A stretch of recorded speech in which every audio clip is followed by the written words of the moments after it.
اور اس کا اجر اتنا ہے کہ 30 فرشتے لپک رہے تھے. نبی صلی اللہ علیہ وسلم نے کہا جو اصدق الصادقین ہے اس کا اجر لکھ رہے تھے. تو دیکھیں نماز کی کوالٹی کتنی اچھی ہو جائے گی پھر.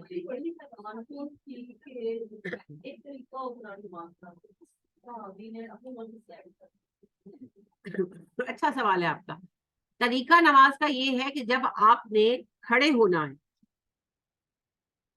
رکوع سے تو آپ نے اللہ کی حمد بیان کرنی ہے. نبی صلی اللہ علیہ وسلم خود بھی حمد بیان کرتے تھے.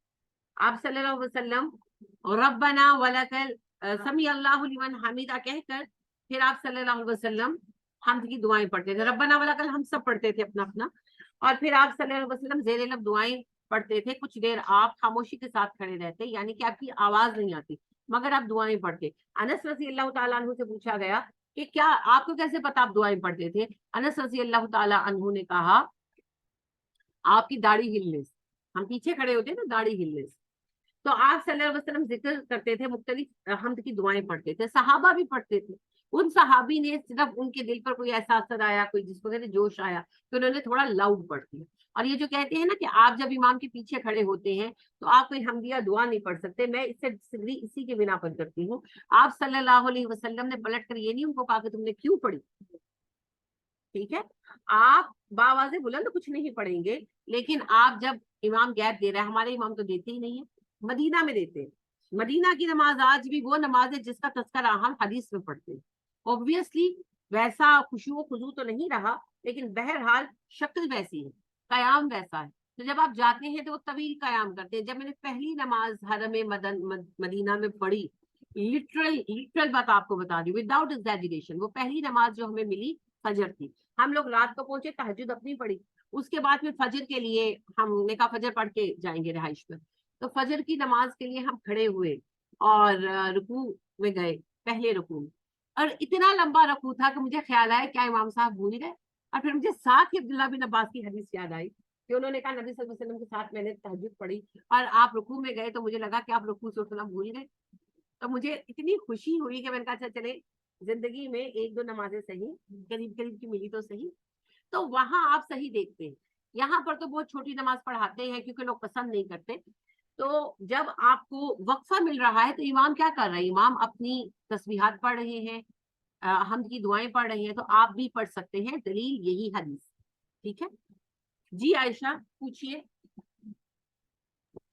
جی میں نے پوچھنا تھا, وہ ابھی دعا آپ بتانے لگی تھی جس کے لیے 30 فرشتے اترے تھے, تو این ٹائم پہ میرا فون بج گیا تھا, آواز کٹ گئی میری, تو وہ مجھے پتہ نہیں چلی کون سی دعا کا ذکر ہو رہا ہے.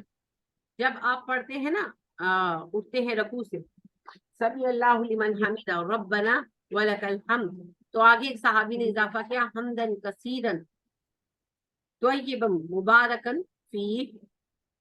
تو نبی صلی اللہ علیہ وسلم نے سلام پھیرنے کے بعد کہا کہ میں نے 30 فرشتوں کو لپکتے دیکھا کہ وہ اس دعا کا اجر لکھنے میں سبقت کر رہے تھے. اور ایک اور دعا کون سی ہم کی میں نے آپ کو سنائی تھی, اس میں بھی تو فرشتوں کا ذکر ہے کہ نہیں؟ وہ تو یہ جو گھر سے ہاں جی گھر سے نکلنے والی نہیں, وہ تو میں نے سنا دی نا پہلے. ابھی میں نے آپ کو کچھ دن پہلے ایک حمد نہیں یاد کرائی سورہ فاتحہ کے ساتھ, کون سی حمد یاد کرائی ہے؟ جی سنائیے.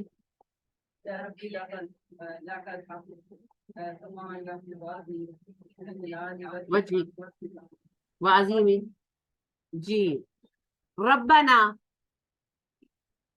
یا یعنی کہ اس کو جب شروع کرتے ہیں بعض اللہم سے بھی کرتے ہیں, دونوں طرح ٹھیک ہے, اس کے 3-4 آغاز کے سیکھے ہیں.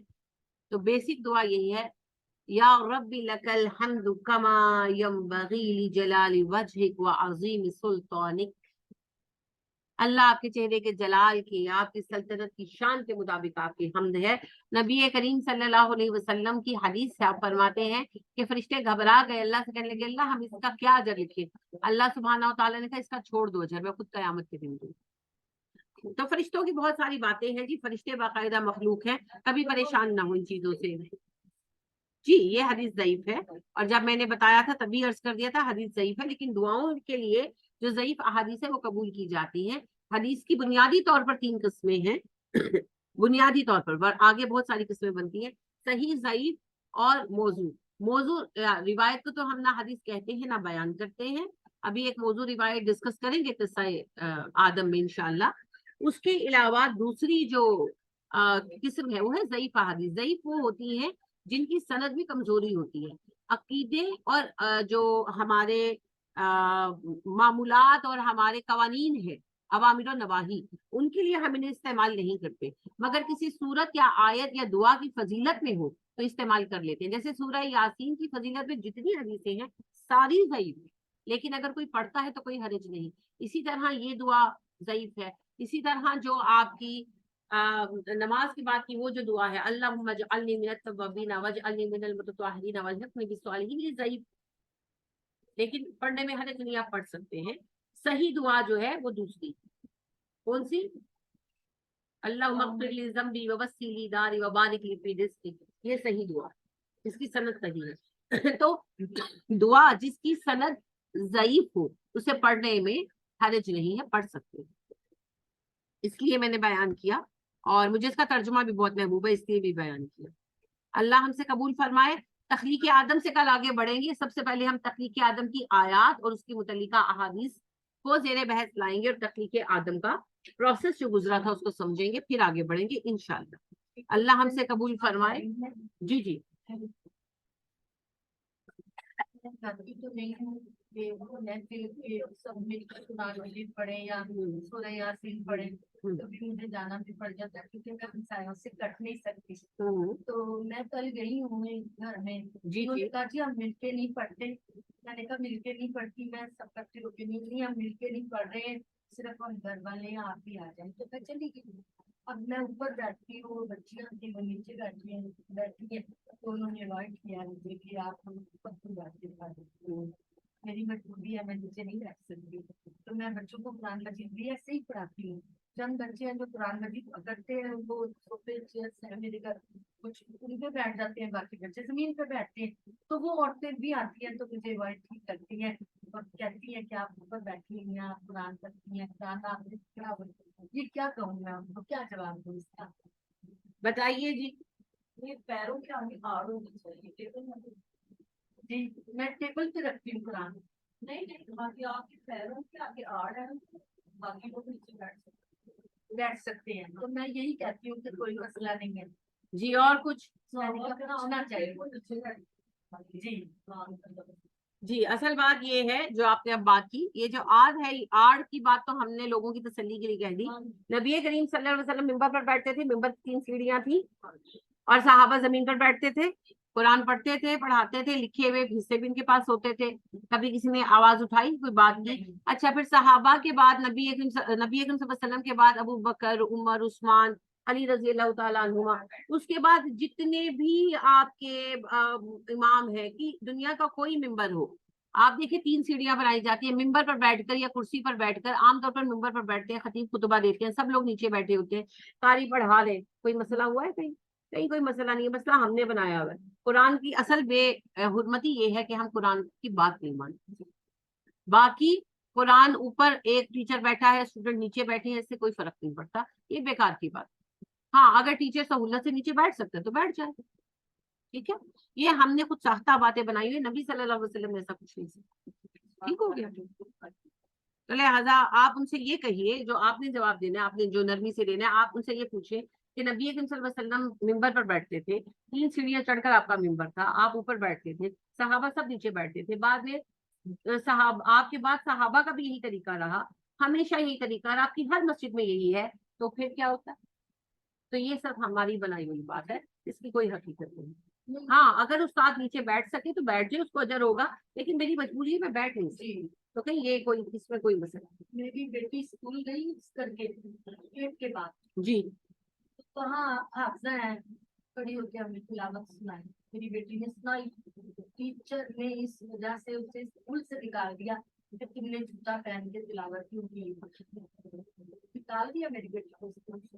پھر میں نے پرائیویٹ میں پڑھا. چلیے بہتر ہو گیا نا، آپ کی بچی ان لوگوں کے ساتھ پڑھتی تو پھر پتہ نہیں کس قدر بد عقیدہ ہو جاتی. تو اچھا ہو گیا، اچھا ہو گیا، کوئی فرق نہیں پڑتا. صحابہ کرام رضی اللہ تعالیٰ عنہ جوتوں کے ساتھ نماز پڑھتے تھے کہ جوتوں کے بغیر؟ ہمیشہ کے کبھی کبھی، ہمیشہ کے کبھی کبھی. سوال کا جواب دے نا. ہمیشہ کے کبھی کبھی، ہمیشہ، ہمیشہ. کیونکہ نبی کریم صلی اللہ علیہ وسلم نماز پڑھا رہے تھے اور نماز کے دوران آپ نے جوتے اتارے تو سارے صحابہ نے اتار دی. آپ صلی اللہ علیہ وسلم نے سلام پھیرا تو دیکھا سب نے جوتے سائڈ پر اتارے ہوئے. آپ نے کہا تم لوگوں نے جوتے کیوں اتارے؟ صحابہ نے کہا آپ نے اتارے اس لیے اتارے. آپ نے کہا مجھے تو جبرائیل نے آ کر بتایا کہ میرے جوتوں میں گندگی لگی ہے میں نے تو اس لیے اتارے, تم لوگوں نے کیوں اتارے؟ تو کیا پتا چلا؟ ہمیشہ جوتوں سے نماز پڑھتے تھے, اللہ یہ کہ جوتے گندے ہو یا کچھ. تو پھر لوگ یہ کہتے ہیں کہ آپ کو نہیں پتا آپ بچے سے آئے کیا کیا لگا, آپ کو پتا ہے کیا نہیں کیا. نہیں وہ ٹھیک ہے, لیکن نبی کریم صلی اللہ علیہ وسلم نے کہا نا, آپ نے کہا کہ جس کے جوتے میں گندگی لگی ہے وہ زمین پر رگڑ کر صاف کر لے, تو رگڑ کر صاف کر لے. اتنی آسانیاں ہمارے آج ہم مسجد کے جوتے اتارتے ہیں قالین ضائع نہ ہو اس لیے. جی مسجد کی املاک کو, ملکیت کو نقصان پہنچانا گناہ کبیرہ ہے. تو اگر ہم جوتے لے کر جائیں گے تو مسجد کا قالین تو 2 دنوں میں بیچارہ چکٹ ہو جائے گا. تو ہم مسجد کی ملک کو, ملکیت کو نقصان نہ پہنچے اس لیے ہم جوتے اتارتے. اور آپ صلی اللہ علیہ وسلم نے تو کہا بھی یہودی جوتے اتار کر اپنے صوامع میں جاتے ہیں, تم ان کی مخالفت کرو, جوتے پہن کر نماز پڑھا. تو اب نماز تو جوتوں کے ساتھ نبی صلی اللہ علیہ وسلم کے دور میں بھی ہو رہی ہے اور آپ نے کہا بھی. تو اب مسئلہ یہ ہے کہ نماز کے لیے جوتے اتار دیے جائیں, سوری قرات کے لیے جوتے اتار دیے جائیں اور جوتے اتار کر پڑھی جائے, اور یہ جو ہے کوئی عشق رسول ہے کوئی خاص قسم کا, یہ خود ساختہ باتیں ہیں. جی عائشہ. جی میں نے یہ جوتوں کے حساب سے پوچھنا تھا کہ حرم میں بھی بعض لوگ جوتے پہن کے آ جاتے تھے, تو پھر مجھے یہ نہیں پتا تھا کہ ہمیشہ والی بات, نہیں یعنی مجھے کرتے پتا ہیں, تھا کہ جہاں تک کارپیٹ نہیں ہے نا وہاں تک آپ جوتے پہن کر آ سکتے. جہاں کارپیٹ ہے وہاں وہی حکم ہے جو مسجد کی املاک کو نقصان نہیں پہنچانا, وہاں جوتے اتارنے پڑیں گے. اور ایک اور آدمی کا تو میں طواف نے اور صحیح کے لیے. دیکھا, سوری ایک منٹ, میں نے ایک جی انٹرنیشنل فیملی کا دیکھا, انہوں نے بڑا اچھا کیا تھا. انہوں نے پلاسٹک کے نا کور رکھے ہوئے تھے, وہ جوتے نہیں اتارتے تھے, وہ جب کارپیٹ ایریا آتا تھا نا وہ پلاسٹک کے کور چڑھا لیتے تھے. گڈ ہے, آپ کو صرف نقصان نہیں پہنچانا, جوتے آپ کی مرضی ہے. جی عائشہ. جی وہ طواف اور صحیح کا بھی بتا دیں, اس کی بھی اجازت ہے جوتے پہن کے جی کرنا, جی تو بالکل صاف بالکل جوتے. بالکل بالکل. طواف اور صحیح میں کبھی جوتے نہیں پہنیں گے, سوری اتارے گئے, سوری آئی سائڈ جی جی ان دا جی ادر جی وے. طواف اور صحیح میں کبھی جوتے نہیں اتارے گئے کیونکہ طواف اور صحیح پہاڑوں میں تھا. یہ کارپیٹڈ فرش تو اب بنے ہیں, کارپیٹڈ سے مراد وہ والا کارپیٹ نہیں ہے, ویسے فرش ایسا ہے نا کہ جیسے نہ بہترین وہ ٹائلیں لگا ہوا, اور نیچے انہوں نے باقاعدہ جو ہے وہ ایئر کنڈیشن کی وہ نالیاں ڈالی ہوئی ہیں, ایئر کنڈیشننگ سسٹم ہے نا, جیسے آپ کا فریج ٹھنڈا ہوتا ہے. تو آپ دیکھیں کتنی بھی گرمی ہو حرم کا فرش ٹھنڈا رہتا ہے, وہ نیچے انہوں نے ایئر کنڈیشننگ سسٹم لگائے ہوئے. تو وہ یہ سب کچھ تھوڑی تھا, پتھر تھے, کنکر تھے, ان کے اوپر ہوتا تھا طواف, ان کے اوپر ہوتی تھی صحیح. تو لہٰذا صحیح جوتے پہن کر ہوتی تھی, طواف جوتے پہن کر ہوتے تھے. کہیں بھی کبھی بھی نہیں ہوا کہ اتار کر کیا گیا ہو. اور اتنی دیر کھڑا ہونا ہوتا تھا مسجد نبوی میں, اور نیچے کنکریاں تھی فرش پر, تو وہ بھی جوتے پہن کر نماز پڑھی جاتی تھی. کبھی نہیں آپ نے کسی کو جوتے اتارنے کا کہا. یہ تو پھر جب فرش بنے ہیں, کارپیٹ بچھے ہیں, تو پھر اس کے مطابق ہم لوگوں کو ادب سیکھنا پڑا. جیسے اپنے گھر میں جن کمروں میں کارپیٹ نہیں ہم جوتوں سے پھرتے ہیں, جن میں کارپیٹ ہے ہم جوتے اتار دیتے ہیں. تو یہ نارمل احتیاط ہے, کوئی بات نہیں, کوئی بات نہیں. اللہ سبحانہ و تعالیٰ فرماتے ہیں یا ایھا الذین اوتوا الکتاب لا تغلوا فی دینکم, اے لوگوں جنہیں کتاب دی گئی اپنے دین میں غلط سے کام نہ لیں. ٹھیک ہے, تو آپ نے بھی غلط نہیں کرنا, وہی کرنا ہے جو اللہ اور رسول کا دین. اللہ ہمیں حق پر قائم رکھے, آمین. سبق کے لیے سب لوگ تیار ہو جائیں, میں پہلے سبق سنوں گی. چلیے, السلام علیکم ورحمۃ اللہ. سبحانک اللہم و بحمدک ونشہد ان لا الہ الا انت ونستغفرک ونتوب الیک.